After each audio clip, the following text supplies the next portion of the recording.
2025. And our first seminar this morning is on land use, tax and business.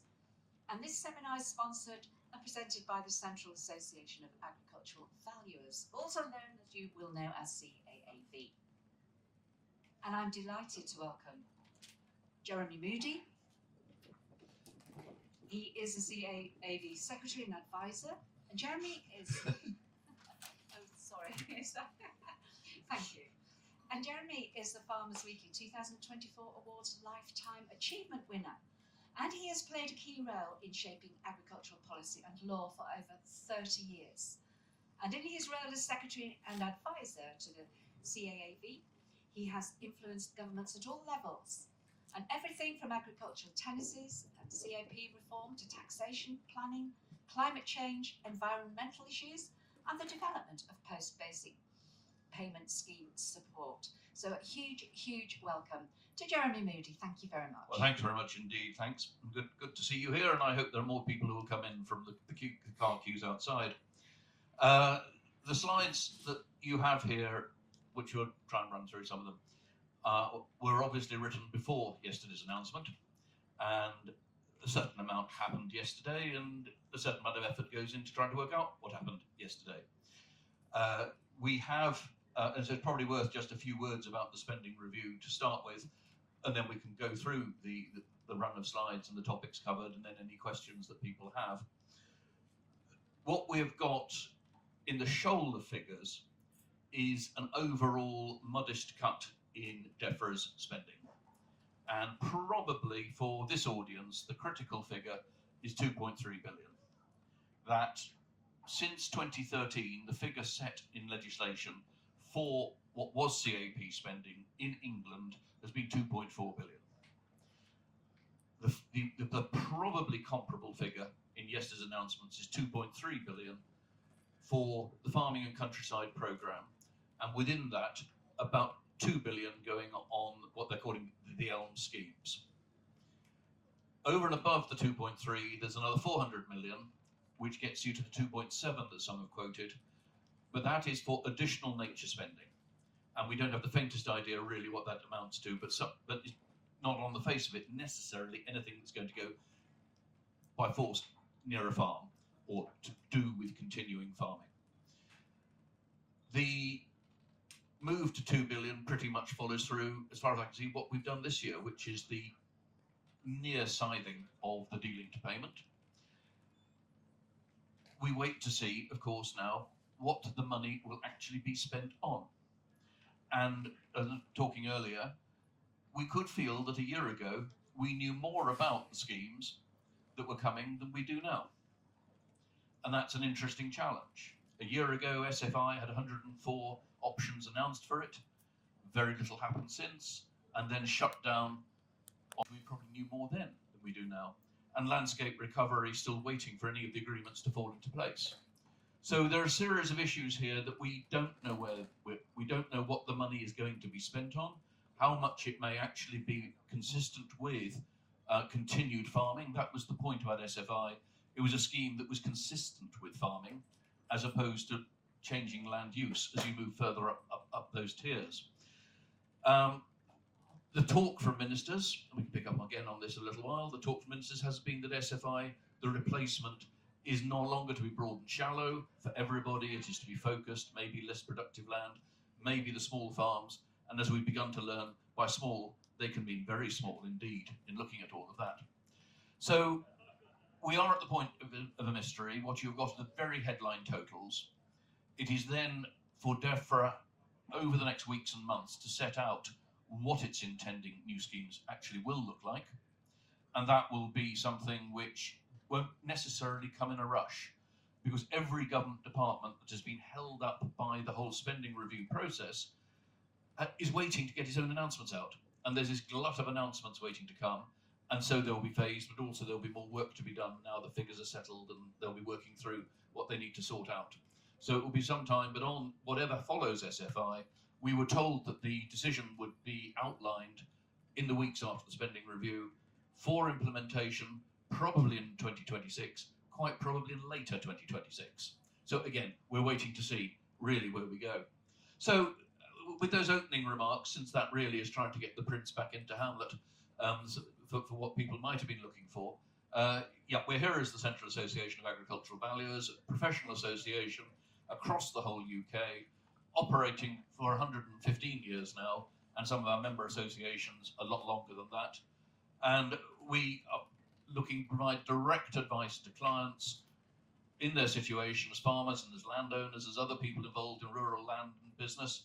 And it's trying to represent the rounded advice, taking account of all the things that come to bear on a client's decisions, from tax and land tenure through to planning, family objectives, family resources, family and family constraints. And it's helping each try and get to the best answer that they can for what they want. And so, yes, so specific things like a rent review or a planning permission or letting land, that can be done, but it's also that wider picture. And you should look for the qualification, as I think it says in the previous slide, look for the qualification of fellowship. That is after a demanding examination, and it comes with the letters CAAV, and that's what to look for the specialist rural professional advice. So we have reached a point with the government, and really you can look at last October, and in the space of a handful of hours, what had been a gentle agricultural transition set out in 2020 suddenly became a precipitate headlong fall down the precipice. Because we had the October shocks with within the harvest year, the near removal for most people of most of the de-linked payment. And then you had also the budget prospectively removing full relief APR and BPR from inheritance tax. And those came within that afternoon.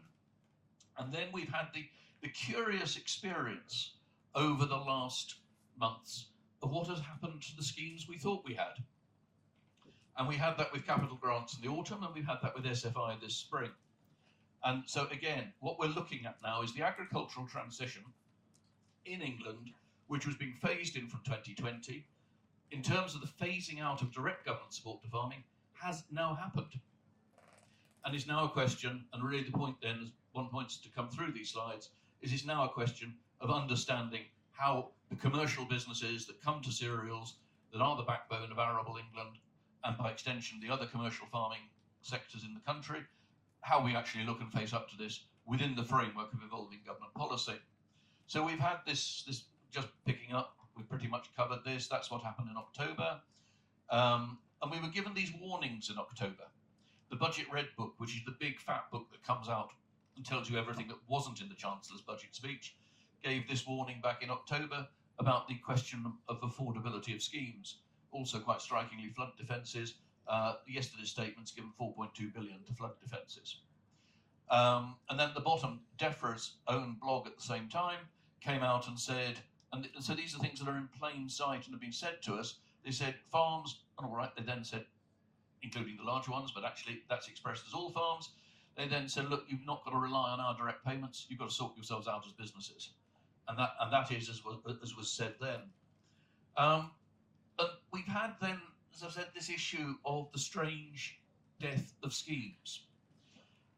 And last autumn was a very curious period for capital grants. Something over 6,000 people had applied for capital grants. And as the weeks drifted on through September and October, so they began to wonder where the processing was going. And there was simply not a coherent story. And as we got into November, it was getting more odd, and rumours and different answers were coming round, but actually there was nothing solid. In late November, it was simply stopped. The phrase was paused. And explained there'd been far too much demand, but somehow they'd just been sat on. And then we were given an explanation. And then with the Steve Reed speech to the NFU in late February, they were reopened for those people. And that was easier because a fundamental point, again, and it surfaces yesterday, is under Rachel Reed's fiscal rules, capital is slightly easier than current spending. Capital theoretically can be borrowed for, whereas current spending, revenue spending, has to be funded from tax. And we'll perhaps pick up on a point or two more about that. So capital grants have been, those applications that have been made have now been reopened. If it wants to move, yes, there we are. So we've had the same story with SFI. And yes, there was a ripple going round in very late February and into March, but effectively for most people, the axe came down at 6 p.m. on the 11th of March. And I was talking with people, I was coming up here in London, emailing people, and 5 to 6, some people got applications in, and at 25 past 6, other people were wondering how on earth they could make the application, that they were sitting at a client's table, working out, just doing the last bits of it. And that of course, left something over 6,000 odd in limbo. It was a striking affair. The NFU pursued legal action, and DEFRA has done a sort of reopening. Hasn't quite reopened yet, but what we're told is that about 3,000 of the 6,000 will be able to resume an application, complete one they'd already got in flight, but capped at 9,300, which is a lot smaller than many of them were originally aiming for. And of course, in the meantime, many of them will have taken other land management decisions along the way. So that's a very partial response. But again, we had the silence about capital grants. Strikingly, in his speech to the NFU AGM, Steve Reed said nothing about SFI. There was no mention of it at all in that speech. And indeed, you go and look at yesterday's spending review, you will find no mention in the speech around agriculture or environment as spending areas. So we come to look, and I think we've now seen the end. If ministers stay with what they've been saying, we've come to the end of the Don Curry view after foot and mouth of broad and shallow, that there should be something that everybody can have available to them on the environmental side, expecting to have large-scale take-up. And then they begin to talk about less productive land. They begin to talk about the small farm, and we'll just tease that a little bit further in a moment. And this is beginning to move, and DEFRA's language is beginning to move from the world of saying we're trying to buy environmental goods, or we're trying to provide change. We wish to try and help you do the things that you need to do for better management. They're moving on, but almost it's the language of we'd like to support small farms. We would like to do things on just the less productive land, and that begins to sound as though they're talking about the national parks and AONBs. And that gets really quite interesting then when you come to think about a cereal show in Lincolnshire, because the Lincolnshire Wolds are an AONB, and some very splendid arable farming there, the vining peas, some arable research and so on.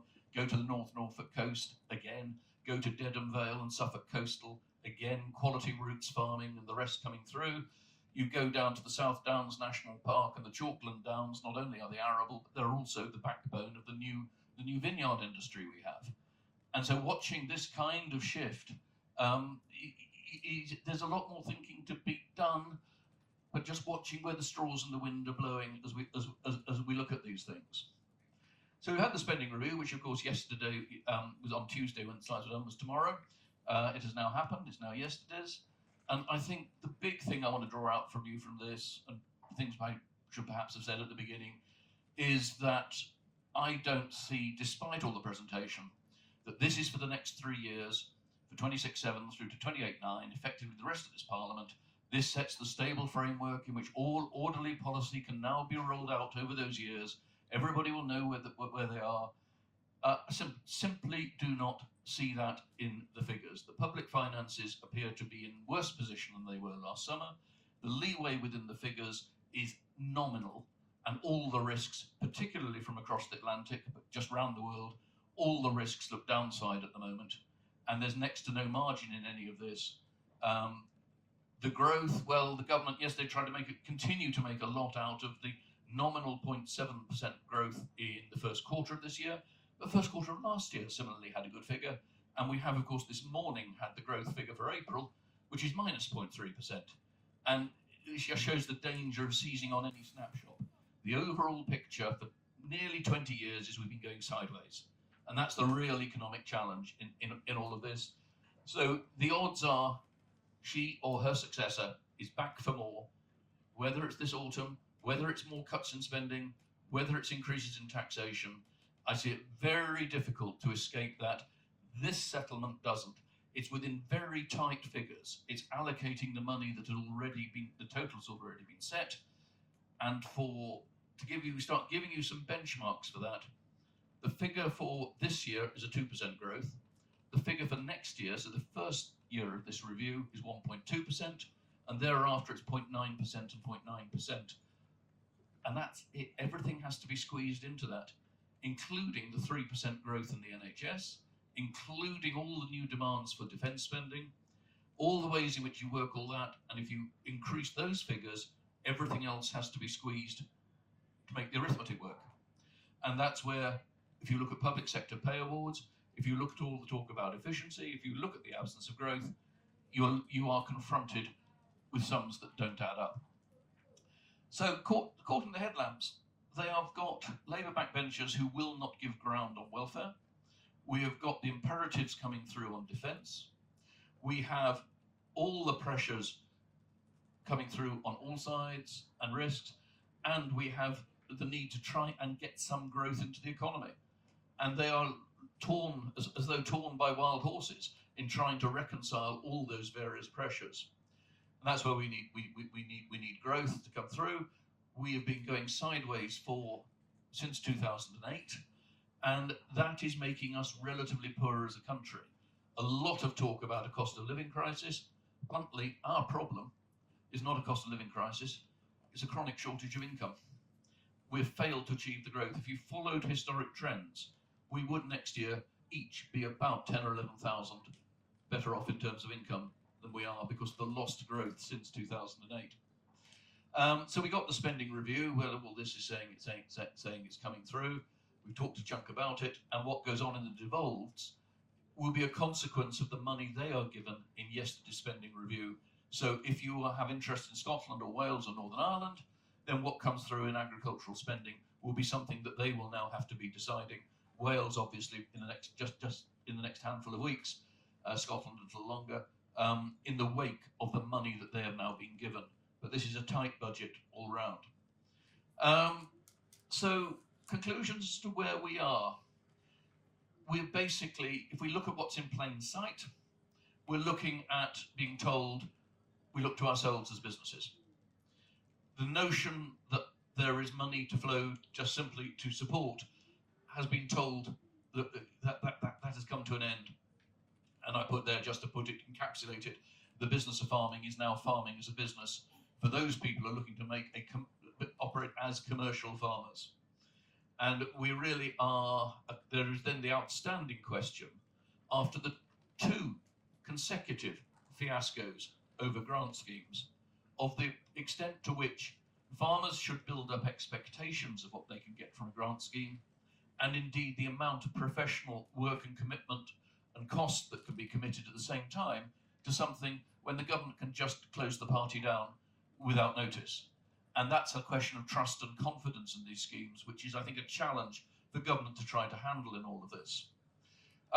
Yes, this is just to add to the frightness of all of this, the growing risk. And of course, the growing risk is that the future is orange. In part of this, the frivolous and capricious policy making in the United States, where you never know when you've done a deal at this point, and the turbulence in international economics, but the background of climate change, look at that very quickly in a moment, the effects of the world beginning to divide itself into blocks on supply chains. So things become more scarce, they become more costly, they become more uncertain at this point. The financial issues, and a couple of weekends ago, when the Treasury Secretary in the US says publicly on a Sunday, the US will not default on its debt, is a pretty massive statement at this point. And then the completely rogue factors that are out there. We are dealing with a less stable world, a world with more risk.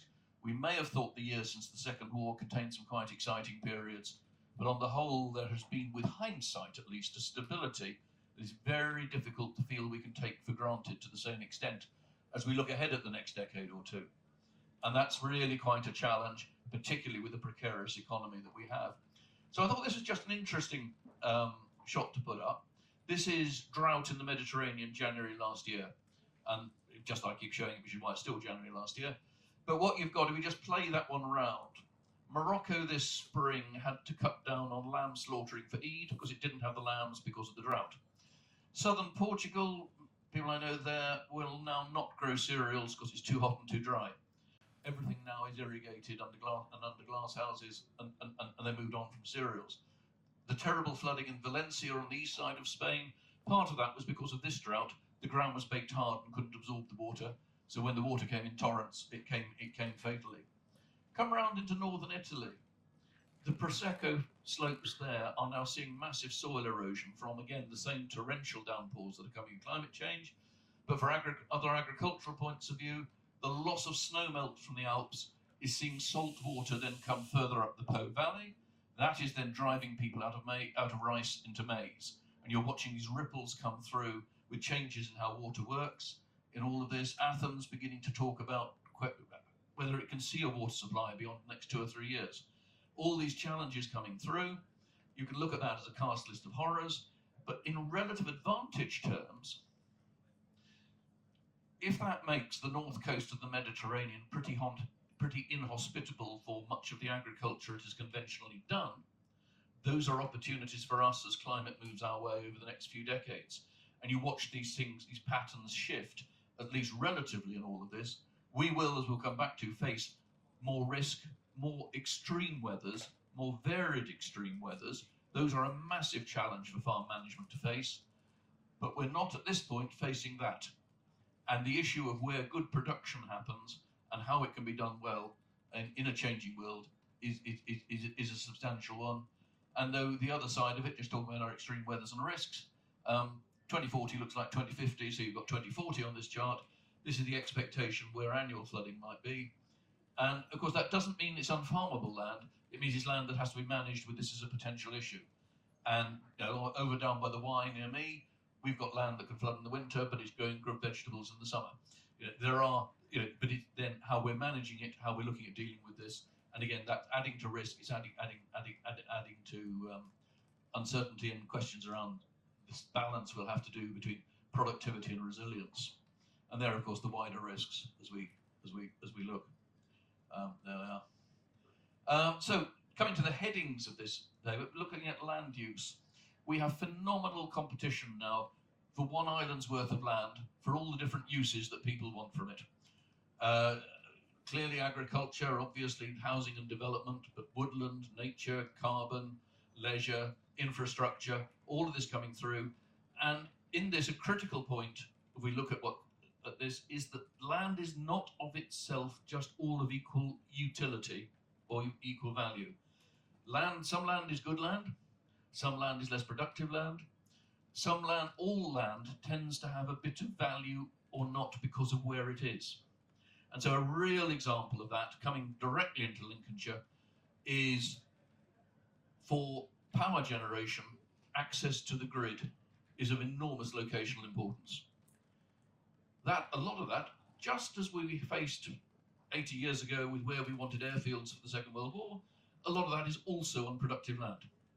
And there's a straight tension there to be played through and to try to understand the trade-offs in how we deal with that issue when land has two competing high-value uses. And that's a real challenge. And again, housing will want to be where people will want to live. All these, and we've got the constraints then, particularly as you go further south into Cambridge, around where water is more or less available and how you look at that. So yes, we looked at some of these issues about land use 4 years ago with the publication, but these discussions have gone on. We've got government priorities officially around growth, if only they worked out how they would actually achieve it, and around achieving a near non-fossil fuel energy by 2030. The growth is very heavily predicated around infrastructure and around a target of 1.5 million houses in England by 2029. Nobody believes either of those targets will be met, but they set a very clear sense of direction, and they will go quite some way towards doing it, and it will lay the framework for what does then happen in the 2030s. And so here we have an energy very heavily concentrated here. The big 6 solar approvals in Lincolnshire and Cambridge. So that's 13,000 acres under those farms. Greenhouse gas emissions reductions is now a very powerful factor in planning policy. You're now looking then at the only thing we have discovered. If I was giving this in January, I'd have tried to make the joke of, well, when would Ed Miliband ever turn down an application? what we have discovered is the only constraint on solar applications is heritage land. West Burton in North Lincolnshire, the applicant had to withdraw the medieval deer park from the land in the planning application to get it through the development consent order process. And that was it was heritage issues that were the most significant planning issue, however much it was publicised for other matters, in the Sturdies farm up at Moulton that was so contentious in the farming press. It was the windmill and the listed farmhouse that were weighing in this, but by no means enough, because everything in all these cases is trumped by near access, available access to the grid. And so that's pretty much what we're looking at. And that comes through in all sorts of other areas, and we'll move on to look at grid expansion, the power lines through East Anglia or coming down through Aberdeenshire as we build the grid to handle all of this, and of course energy storage, batteries and the like. But the government is sitting there then wrestling with its constrained budget. And I think this is going to be something we will see as DEFRA works through what it has got. And we look at what's coming through in the planning legislation. My reading of the runes is that DEFRA is having to work out that we can't afford all the environmental goals that it has accepted as its inheritance. And we come through looking at this, we're seeing the dilution of environmental controls over development, because development is more important to the government. Angela Rayner will say, why are we so worried about homes for newts when we are worried about homes for people? And you can see in these contexts the power of that as an argument. And the discussion looking at on the planning and infrastructure bill in committee, the minister himself said, when looking at the new model where developers might simply write a check, that's it, that's neutrality, that's bats, that's newts, potentially all sorted out, write a check, goes to Natural England builds up a pot of money, the Nature Restoration Fund, which it goes off and spends in large dollops somewhere to do something good at larger scale. And he said, well, if you make the cost too high, the development won't happen. So what you're looking at, the trade-offs that they are having to realise they've got to make in a world full of constraints. So I think the question of what actually can be afforded in all of this for the goals they've got, this is where all the fine high policies meet economic reality. And it's that kind of challenge that, again, coming back to individual advice, working things out, we have to deal with. So, but the government's answering classic late 1940s style. This is the bureaucracy of the post-war years coming back. There's plan after plan after plan is piling up. We're going to have so many plans coming out of the spending review. We've alluded already to the land use consultation to become a framework. Pick up on that a bit more in a moment. The food strategy, the 25-year farming roadmap, what 25-year plan lasts 18 months, we wait to see. But and it goes on, they're reviewing the environmental improvement plan, that point about what really can they afford in this, and working their way through all of this. And some of the plans may even match up with each other. But we wait to see really how much this is filling time and how much of this actually will really drive where policy goes. So we had the land use consultation, and yeah, we gave a 50-page response to this one with a lot of interesting questions in it. But broadly, it starts as a thought game. And I know it's attracted a lot of interest in parts of the farming world. And the thought game is, with some background that climate change is probably altering land uses anyway, it's saying, if we're to meet our environmental goals, what does that mean for land use?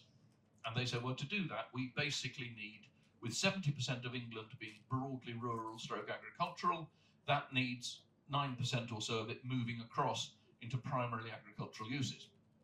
They want to look at that on the basis of data, assessing the data, what land is best used for what, and so on.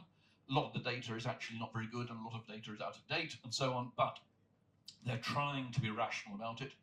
And then all of a sudden they say, oh, but we think all this is in the national parks and OANBs, which gets us back to the earlier story. They then, and they're quite strong at thinking about, well, we'd like that land, whichever the land is, that we want that in primary environmental use. There's then some very loose wording about the remaining 60% of England, from which broadly they expect a similar level of agricultural production. The wording is mucky, but that's the sort of thing they want. They would like you to see in the words. The real mystery, I think, in that are they seeing 60% of England as, if you like, white land in which the inhabitants simply cannot be stopped from farming? It just happens. Or is this land in which, just as they want to drive 9% in environmental terms, is this land where they'll drive 60% in farming terms? Really open up and enable farming and give it its head in that land, so you're optimizing what you do, the land sparing rather than land sharing strategy. And we don't know the answer. I don't think they know the answer. An awful lot of discussion around this is very vague and undefined. But these are points I think we need to look at as we come through this. The question I think really comes is, one, assuming that anything useful comes through from this, I think the question that flows from it is around what does government do with that approach? And that's where what can look very blue sky can suddenly become very real at farm level. So we've talked about how they might limit schemes. This might be the approach that they use to decide the areas in which particular schemes are available with particular offers, and not elsewhere. So all of a sudden they're using an economic stimulus in some areas to achieve certain ends. For commercial farming, the other end of this is, what does this say about planning policy? Because they are looking, very helpfully we hope, again at the work the previous government was doing on permitted development rights. How far can we open up more permitted development rights for farm infrastructure and the like? This is useful stuff, and Steve Reed will talk about poultry sheds and reservoirs and so on, all good stuff. But if they start saying, in these areas that are primarily environmental, if they get that wrong, then if you're wanting to put in a slurry store, or you're wanting to put in a reservoir, or you're wanting to put in a winery in the South Downs, all of a sudden you could be hitting a much more restrictive planning system. And you start watching how these things start playing through. And there was an application in 2 years ago for what would have been the winery for the British Prosecco industry. Again, going back to that Mediterranean chart. It was refused because it was an AONB. Just as simple as that. There was going to be about 112 million of gross value added out of the entire project. It was refused because it was an AONB. Most of it would have been underground. So those are the kind of things just to watch through all of this. But of course, in the end, whatever government does, landowners and farmers are more than capable of making their own decisions. And they're capable of looking on a longer horizon than government. But government can start influencing the way people think about things because of the language it uses, because of those grant stimuli it can give, because of the way it handles planning and so on. So but it's only got so much reach in all of this, and we wait to see really how all that works through. And on top of this, there's then the particular question around where we are with fruit and vegetables. I think it's worth doing. We are a cereal show, but some of the organisers have fruit in the label.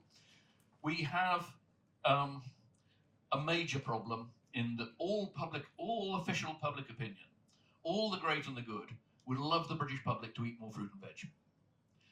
They then move immediately on from that, saying, well, of course, therefore British agriculture should respond by providing more of it. And the gap in the middle is called economics.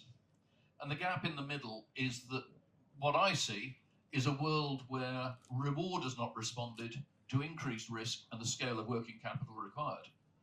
And something needs to be done about that if anything that they want to look at is done. It's the same challenge in a way as broadacre cereals farming is facing at the moment with the wheat price and the drought and so on. It's just got more noughts on it as an area. But this is our high value production. If you look at our high value production areas, something like a third of our total agricultural output comes from those areas, of really quite a small fraction of land. But if we shrink that area of farmland down, these sectors form a larger fraction of a smaller part. They matter more as we come to look at this. So again, there are big issues I think we need to work through. You will hear an awful lot from ministers about farming just to be seen as a business. You make your decisions, it's economics, it's you're responsible, you're adult. Land ownership, listening to some of the words that ministers use, is coming to be seen as more of a service to the country. You have some forms of obligation. You have issues around, and we had the recent National Estate for Nature conversations between Steve Reed and major estates, mostly public sector or charitable, but not all, saying, well, your role is effectively to deliver our environment. And that is going to become quite interesting, but we are looking perhaps at separation out of land ownership and farming in parts of this. Well, agricultural policies, this rather illustrates it. This is the magic 87 words. This is out of 260 columns in the Labour manifesto, 4.5 inches that were agricultural policy. And like most of the statements, it starts at the beginning with a statement that farmers like to read, and then it goes off down its own tracks. And that's about where we start, and I think it is worth looking, as before, at things that are in plain sight. What the great inheritance tax row, and we'll pick up an inheritance tax in a moment, what the great inheritance tax row has done is force Steve Reed to find answers in the rhetoric he uses. And the answer he has come up with is to say, look, you're all grumbling about the tax because you can't afford to pay it. That's because you're not profitable enough. We all want farming to be more profitable, he will say, so that's an object of my policy. And by the way, then you can pay the tax. His second one is, and you can put it in different ways, but very broadly it is, look at your asset base, can you get other income streams from it? Now, he might sometimes say that's what you do because every so when you have a bad year, so it's diversifying your income base. He might put it in slightly harsher ways on more occasions. And then thirdly, it's nature improvement. And of course, his very particular concern about water. But this is very much, you look, 28 references to farming as a business in his Oxford Farming Conference speech. You will face regulation just like other business and so on. It's got an edge to this in terms of how ministers talk about it. And then rounding out on agricultural policy, I thought just worth, since it comes up, just looking at the 3 trade deals. Starmer said to the cabinet, he said it's like London buses, you don't have any for a long time and all of a sudden 3 turn up. Actually, only 1 of these is a really fully fledged trade deal. The one with India is a complete free trade agreement of almost no interest to us. Maybe some access for lamb, but do you believe that? Very good for Scots whisky, but they're at risk in the States, so possibly a bit of assurance for a Scottish barley grower, broadly not of interest. The other 2, the big ones that attract all the attention with the US and with the EU, are basically agreements to have agreements. And you've just seen that very recently, well, this morning over the AUKUS agreement, and the States rethinking that. Issues over the steel tariffs more obviously coming out of this. The US agreement quite specifically says this is not a legal agreement. And along the way, it does look as though our negotiators didn't even know that we had an ethanol industry in this country, which is why we're now trying to wriggle on that one. But and negotiating with Trump is clearly a nightmare task as we look at all this. But when we come to look at the EU agreement, just dealing with this very quickly, again, an agreement to have agreements. There's no timing on either of these dues. But if we're it's very easy to say, oh, it would be so nice to have the straightforward trade, sanitary, phytosanitary agreement and the rest. Equal standards, allow the flow of exports and imports and all the rest. But even in 4 years, a fair bit of divergence has come along. And so we have the issue that this government and the previous government much more front foot about the gene editing we almost certainly need for our crops. And indeed, we could see good arguments in livestock, but we're not going that far yet. Europe may be going down the road on crops, but not yet and not on our timing. There may be a dance going on there, but that would be an issue of some potential conflict. Pesticides now, we take a different view on the precautionary principle to the EU on these matters. So we have a slightly wider range, we have a wider range than they do. That will then come to colour markets and so on. Consumer regulation for food, that again comes into this. There are issues here where nothing is quite as easy as it sounds. And these are things that make these at least hard to negotiate and things that will take time to negotiate if they're to be done properly. So profitability, this is farming's challenge. We've been going very broadly. The sum of this, if we just take this as a slide, is that farming productivity improvement, the efficiency of business, and these are total factor productivity charts.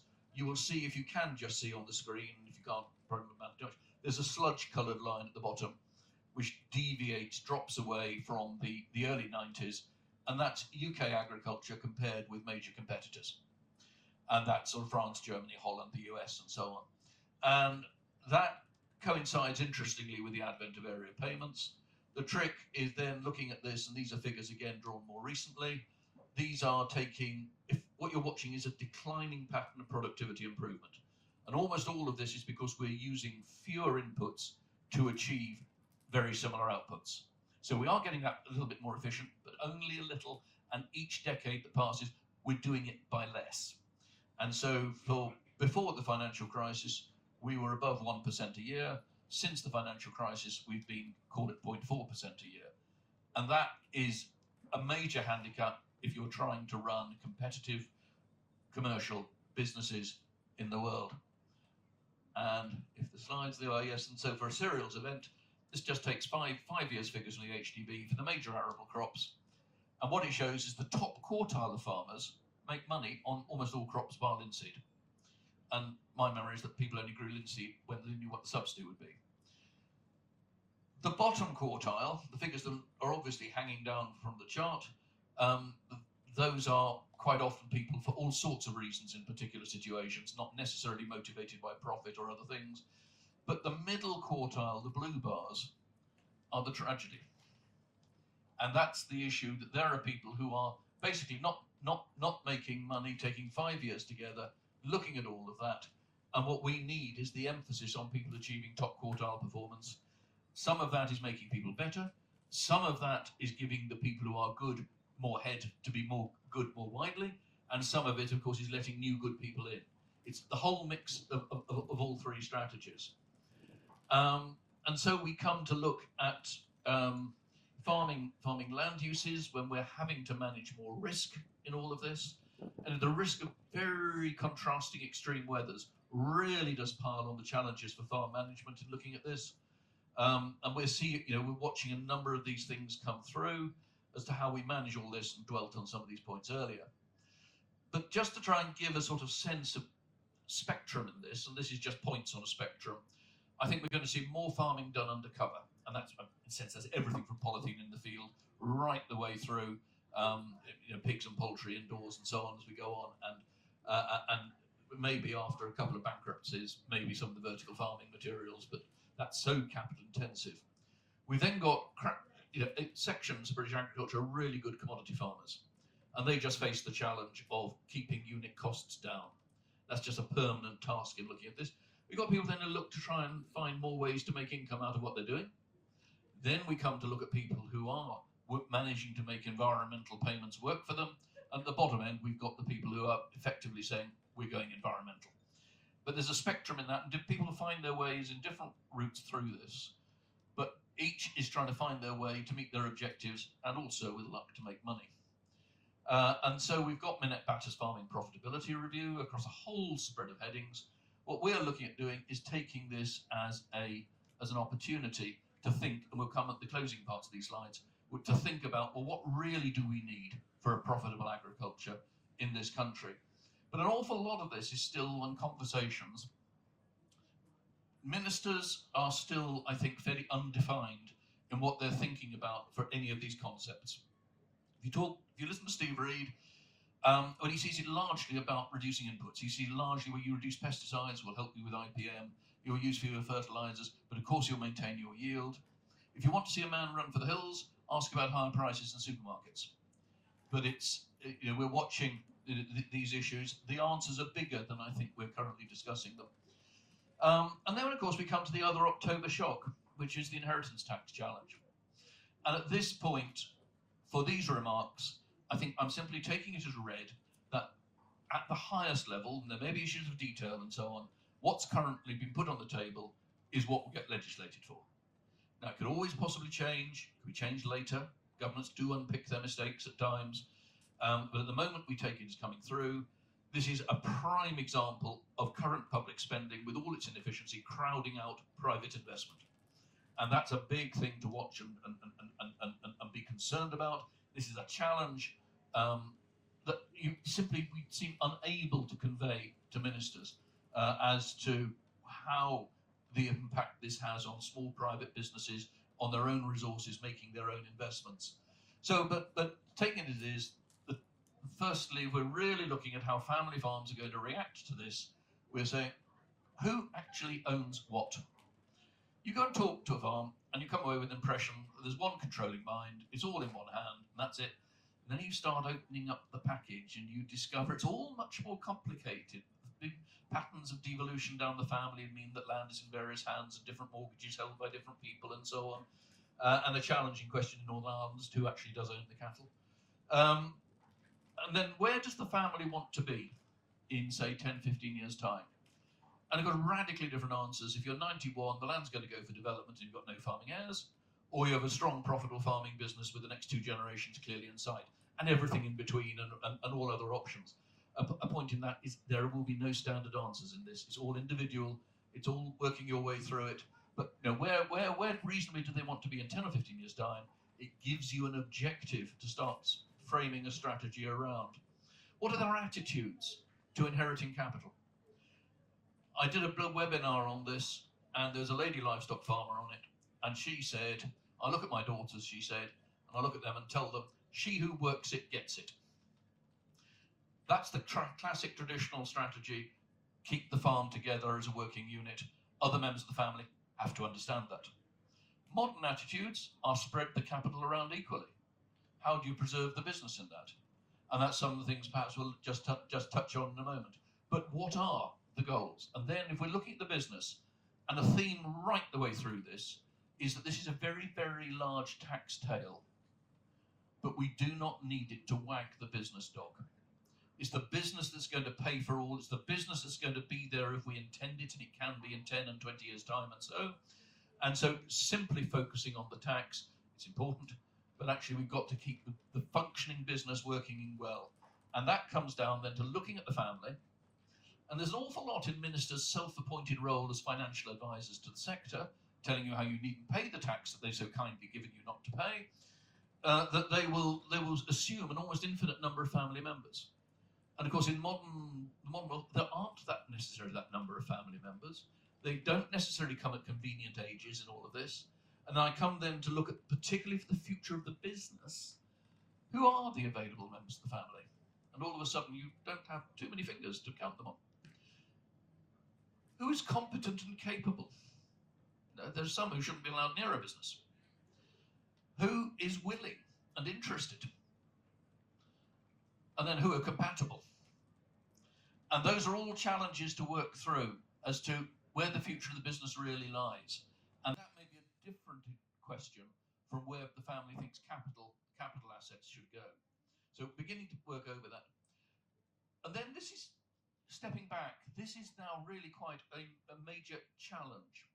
Full relief was introduced in 1992. There were a whole lot of, always with tax, there are always issues in argument. At that point, it was the value of agricultural tenancies was a big one in argument. And the music stopped.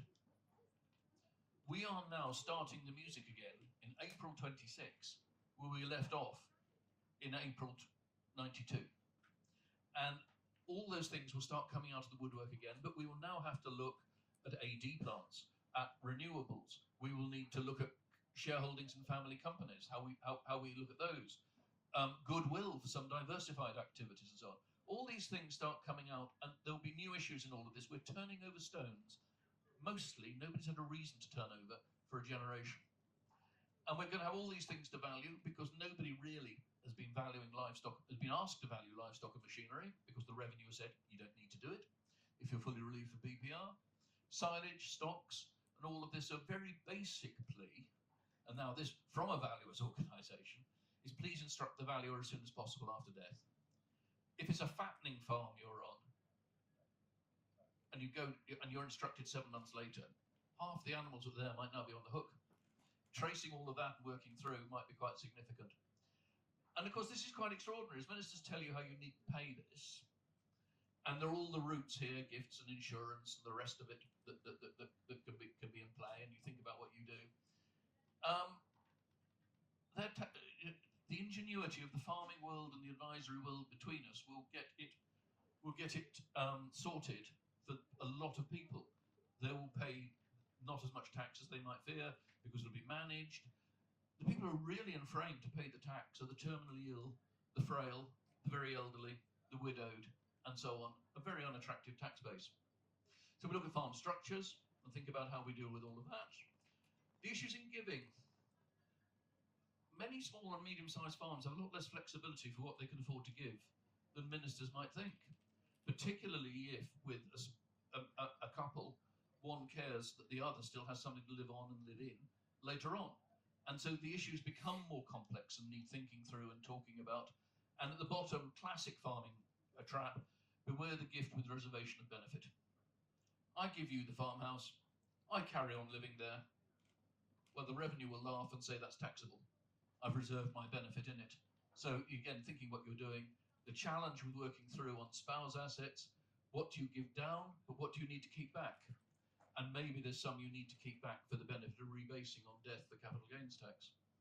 So it is trying to think through what you can give clean of retention. And then if you are keeping it back, do you need to pay a market rent on it? And that again is something, how much rent could you actually handle? And that may govern the policy.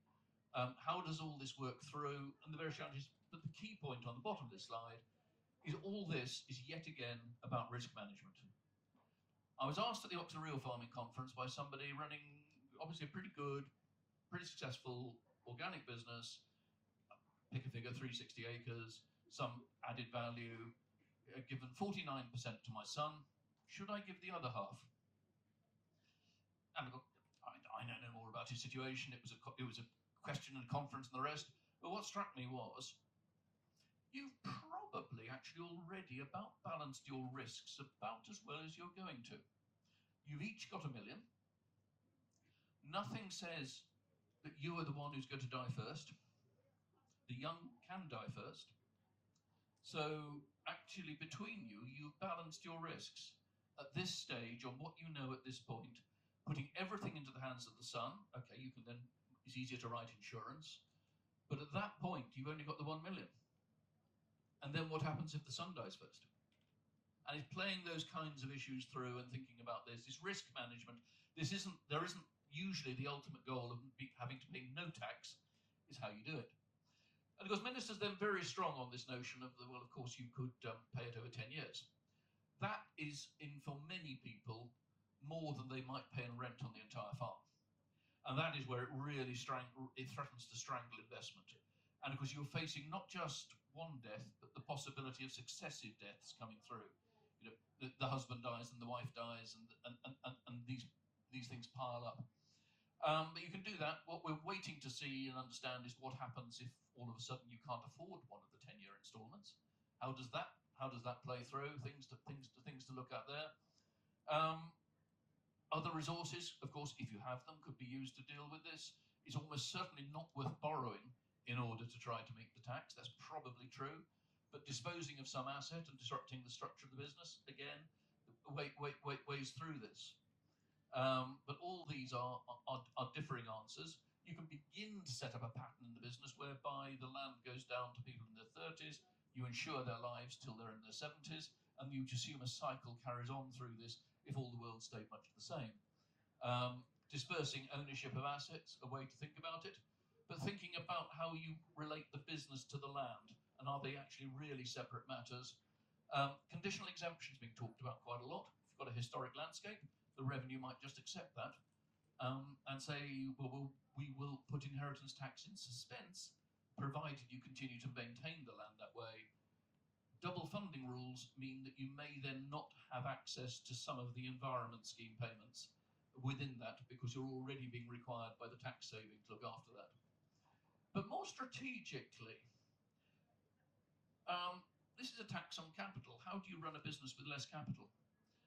As James Murray in Westminster Hall debate back in February said 10% of farmers make a 10% return on capital employed. So I went to the Treasury and said, that's a remarkable figure, where do you get it from? And they say, it's in the Farm Business Survey, and indeed it is. Yeah, the first thing to make a 10% return on capital is to have no capital. That's quite helpful. So it's tenants. It's tenants in high value output businesses. So for those purposes, at that scale, it's dairying. And then it's high performance. And at that point, you strike the magic. But do we look at ways in which we decapitalise? The farmer I met who's now not replacing his combine, indeed Martin Means yesterday on this platform was saying, I cancelled the reservoir. Why should I be making capital exposed? to this tax. Dairying has always long outsourced contract rearing of heifers to other people, effectively displacing land. Where do you go on machinery? If you merely move land and business around in the family, you're just slicing and dicing who pays which tax where. But more broadly, do we look to take more land on rent or on contract as part of a way, again, of building a business that's more insulated against this major capital haul? And so all those are things that I think people will find their way towards. And then we look at, I would hope to do it. So now we're really, though, trying to get to the closing slides around what do we do really to think about a profitable, productive agriculture. And some of it, here we are, is looking at the change that's driven by the agricultural transition anyway. The removal of basic payment, single payment before it, McSharry payments before that, all incentives to occupy land and keep it unchanged. This then pent-up change starts coming through. So who will farm what land how is a question really for the next few years on the back of that. And we're looking then, as we said before, looking at giving the head to good farmers coming through. The people, as we're well short of any trade-off, I think, between good farming and environmental quality. And I think when we come to this, there is a little bit about this that's about mood music. It's about a recognition of value and virtue in good commercial farming making profits. And that's something which, if it's seen as a public good thing in itself, supports those who are doing it. Then we come to look at encouraging those for whom all this change is far too traumatic.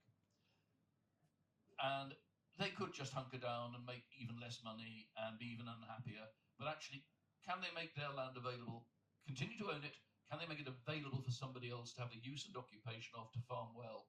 Quite probably giving a better income to the retiring farmer and having the opportunities to be the thriving businesses of the future. So I think that getting proficient people onto the land seems to me to be quite critical. Planning, we've talked about planning, permitted developments and so on. I think there's a lot that can be done, both about what's permitted, but also how planning rules and environmental rules interact. There's some very complicated things there that could be made a great deal simpler and more practical. Recognizing the need for investment. The last major exercise in land drainage basically ran into the sand 40 years ago. If you go into the fen, you're replacing 5% of drainage every year now anyway. But if you're looking at elsewhere, a lot of it is getting tired. And so looking at that, looking at reservoirs, looking at climate change adaptation, new technology and the rest. So getting the proficient onto the land, the Irish Republic's been very successful. For 10 years now, it has created a let sector from a standing start by saying to other existing farmers, if you rent your land out at arm's length, so not in the family, for at least 5 years, serious commitment, we will give you a significant income tax relief on the rent. And that has, in a place with a very traditional approach to land, that has opened up now. Something like 10% of the Republic is now on arm's length tenancies of more than 5 years. So really interesting. Capital allowances. And this, of course, for capital allowances, this isn't a function, this isn't a new relief. It's just the timing of the relief. If you put up a poultry shed, your structures and buildings allowance gives you 33 years worth of writing off. Well, the poultry shed's probably been written off twice in the real world in the meantime. Giving serious upfront, even in-year, full capital allowances. What's been done for companies, if that's allowed for unincorporated and farming businesses to be able to have a much more advantageous approach to seeing the tax write-off of their buildings much earlier, that really could, again, incentivize the kind of investment that we're looking at in plant machinery, but also in structures and buildings. So everything from new technology to slurry stores. The Australian Farm Management Deposit Scheme. This is a bit like, but more generous than where you are with pensions. Effectively, what you can do is put money in tax-free in the good years, but take it out in the bad years when it becomes taxed. But you can keep you can keep moving money in and out, but it's taxed when you take it out. But this allows, again, the buffering between years. And Australia, with long used to very extreme swings in conditions, that's been a means of allowing its own people to manage themselves in these markets rather than looking for direct government support. All the stuff about innovation is all wonderfully true. It's an open attitude towards regulation of new things, new crops, new techniques and all of that. The scientific approach to the precautionary principle, that matters in wherever we might go in terms of our relations with the European Union again. Looking again at the use of data, and a lot of this is stuff that's been around for some years, but again, more stuff again, looking at novel crops and novel uses, and the processing and infrastructure capacity behind that. And then markets. And here we come to the really big thing. To make money, we either lower our unit cost or we increase our market price. And there's a lot of talk about, well, surely we are the squeezed end of the food chain. I have a very dark suspicion that there's not a lot of margin in most of the food chain. Numbers from supermarkets can look very big because supermarkets are very, very big. Their actual food margins are probably not much more exciting than anybody else's. There's a phrase some years ago that processors took the farmer's margin, the supermarkets took the processors' margins, and then they cannibalized each other's margins. Something like 80% of the consumer supply chain in this country probably is all told low margin. So I can think of people who are making more money exporting the same goods as they would get for selling them domestically. That's a strange position to be in. But openness to exports is probably one of our escape routes in all of this. And it's where Holland and Denmark and so on have gone in looking at some of these things. What we discover with the supermarkets in tight years, and there was an interesting Oxford conference on this a couple of years ago, but broadly it boils down to the first year when you're facing rising input costs, the supermarkets just grin at you. The second year they'll give you something, but you never get that first year back. And he's watching, how do we actually work our way through this? There's also issue about specifications and so on. You know, the cauliflower grower in Tayside I met, 15,000 head an acre. He can actually only shift about 8,000 into the supermarket. The rest is basically waste. So looking at some of these things like this, I mean, there are bigger arguments about competition policy around all of this, but serious export promotion, and that's the work of years, building up the links abroad, getting serious up. But again, it's building markets. If we build good businesses, why should they be limited at the White Cliffs of Dover? They should be able to sell abroad as much as here and building it that way. So concluding, we're looking at this. This is farm level as well as the policy level I'm looking at. Taking advice, considering, working your way through this. And one of the upsides of the tragedy of the inheritance tax proposals is it's forcing a level of discussion on farm, in family, about questions that as all good English people we have been avoiding for a generation, about what is happening over succession, what is happening over time, where does this go? This gives a really good tax reason for thinking about why you should do this. Take advantage of it. Use this to think ahead about the future and do that planning about future objectives. And that's all the usual classic assessments of all. But the real moral in all these slides is the one at the bottom of this one, which is change is coming, change is eternal, change is restless. There's a great deal more change around now than there's been for a long time. Area payments effectively protected farming from changes it would have had to adapt it to anyway during the period. An adult responsible business is going to try and manage its change and how it handles it, rather than just be buffeted by it and be managed by the change. And I think that's the real moral in all these slides. Governments come, governments go, the tides come in, the tides come out, but what you control within the ring fence of the farm, the land under the farmer's boot, that is where you manage the change, and along the way we would look to give you the best advice in how you do that, so that we have the right people, the proficient people, delivering the thriving agricultural industry we should have in the 2030s and the 2040s, most often created in times of adversity like now. Thank you.